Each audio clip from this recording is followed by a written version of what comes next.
When we invest in our infrastructure, we invest in our economy, we invest in America's future. President Biden and I are so proud that we are building a better future. We have kicked off 32,000 infrastructure projects across every state and every territory in America. We are rebuilding roads and bridges and ports and airports to help people safely get where they need to go.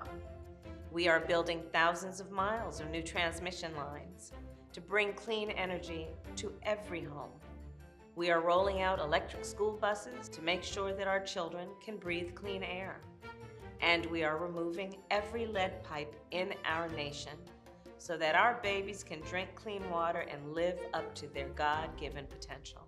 When we invest in America's infrastructure, we invest in the people of America.